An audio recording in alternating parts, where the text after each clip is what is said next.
मिलता है दोस्तों, जहाँ पे कि सीरत बहुत इंपॉर्टेंट पेपर्स पे साइन करने जा रही होती है। वो यहाँ पे रणवीर के ऑपरेशन पेपर्स होते हैं, क्योंकि रणवीर के दिल के पास अभी भी बुलेट अटकी हुई होती है, जिसके लिए उसका ऑपरेशन होना बहुत जरूरी है और इसी वजह से वो हॉस्पिटल में एडमिट भी हो रखा है। अब यहाँ पे सीरत जैसे तैसे बड़ी हिम्मत से उन पेपरों में साइन करने की कोशिश करती है। चौहान साहब उसे कहते हैं कि जब तू अपने दिल की बात, अपने आशिक की बात मेरे छोरे से बता रही थी तब तो तेरा मन नहीं कांपा, लेकिन अब सिग्नेचर करने में क्यों तेरा हाथ कांप रहा है? जल्दी सिग्नेचर कर वरना मेरे छोरे को कुछ हो जाएगा। बेचारी सीरत जो होती है सिग्नेचर कर ही देती है। अब यहाँ पे ऑपरेशन भी शुरू होता है। वहीं दूसरी ओर जब सीरत रो रही होती है तभी वो देखते कार्तिक सामने से आ रहा है, तब उसका रोना और भी ज्यादा तेज होता है। जहाँ पे कि कार्तिक उससे कहता है कि अगर मुझे रोते हुए ये बात नहीं बताती तो मुझे तो पता ही नहीं चलता कि तुम मुझसे इतनी बड़ी बात छुपा रही हो। वैसे कहने के लिए तो तुम मेरी बेस्ट फ्रेंड हो और इतना बड़ा राज तुमने मुझसे छुपाया। सीरत को यहाँ पे ये लगता है शायद मावड़ी ने कार्तिक को बता दिया है कि वो उससे प्यार करती है, लेकिन सच बात ये नहीं बल्कि कुछ और थी। कार्तिक कहता है कि अगर मैं तुम्हारा व्हाट माई लक की वजह से वो मैसेज नहीं पढ़ता फेसबुक पे पोस्ट वाला, तो मैं यहाँ पे ना ही रणवीर की हेल्प करने के लिए पहुंच पाता और ना ही इंजेक्शन टाइम पे दे पाता। सीरत समझ जाते कि उसकी हेल्प करने वाला फरिश्ता और कोई नहीं बल्कि कार्तिक गोइंका ही होता है। अब यहाँ पे वो अपनी दोस्त को सहारा दे रहा होता है। तभी यहाँ पे चौहान साहब आता है और कहता है कि वाह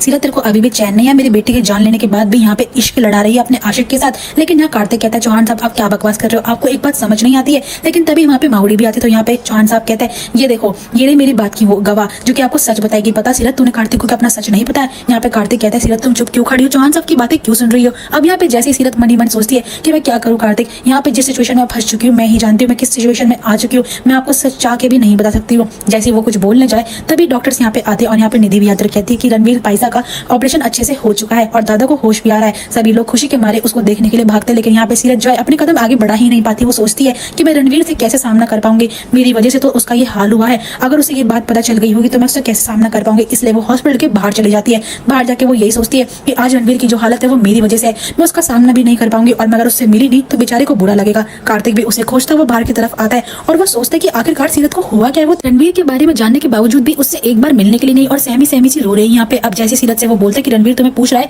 सीरत कार्तिक के जवाब का बिना दिए वहां से भाग जाती है और यहाँ पे वो रणवीर के रूम के बाहर पहुंचते जहाँ वो पहले चौहान साहब को देखती जो कि उसे गुस्से से घूर रहे होते हैं। तभी वो हिम्मत करती है रणवीर के रूम में जाने की और चली भी जाती है, जहाँ पे कि रणवीर जो है अभी बेहोशी की हालत में होता है। जैसे ही सीरत की आहट सुनता है रणवीर भी होश में आता। सीरत से कहते हैं कि सीरत तुम मुझसे कुछ कहने वाली थी ना अपनी मन की बात, तुमने जो बातें बोली थी वो मैं आधी नहीं सुन पाया था। सीरत यहाँ पे हैरान हो जाती है कि आखिरकार रणवीर को वो बात सच पता भी है या फिर नहीं पता। यहाँ पे रणवीर कहता है कि मैंने ये सुना था कि तुम मुझसे प्यार करती है, गाँव वाले हमारे प्यार की मिसाल दिया करते थे, हमारी पसंद नापसंद एक जैसी है, जो कि सीरत भी फ्लैशबैक में याद कर रही होती है। वहीं बाहर दूसरी ओर दिखाया जाता है जहाँ पे कार्तिक अम्मा से बोलता है कि अम्मा क्या बात है, आप प्लीज मुझे बताएंगी, आप दोनों के सच छुपाने की वजह से यानी कि सीरत और आपकी वजह से मुझे दोनों दोस्तों का साथ नहीं दे पा रहा। अब मैं सिर्फ चौहान सर से पूछूंगा कि आखिरकार बात क्या, और वो जो बोलेंगे मैं वो सच मान लूंगा। मावड़ी भी उसे रोक नहीं पाती है। जैसे वो चौहान साहब के पास जाता है उनसे पूछता है कि आप मुझे बताइए कि उस रात का सच क्या है जिसकी वजह से इतनी टेंशन बड़ी प्रॉब्लम चल रही है। और यहाँ पे चौहान साहब कहते हैं कि देख कार्तिक मैं तुझे बताता हूँ। इतने में डॉक्टर्स आते और कहते हैं कि आपका बेटा इस टाइम पे खतरे से बाहर है, आप उन्हें कुछ दिन में डिस्चार्ज लेके घर में लेके जा सकते हैं, लेकिन अगर रणवीर को किसी भी तरीके का तनाव वगैरह हुआ तो हम उसको नहीं बचा पाएंगे, उसकी फिर से कंडीशन खराब हो सकती है। इसी वजह से चौहान साहब जो यहाँ पे चुप हो जाते हैं और कार्तिक भी शांत हो जाता है।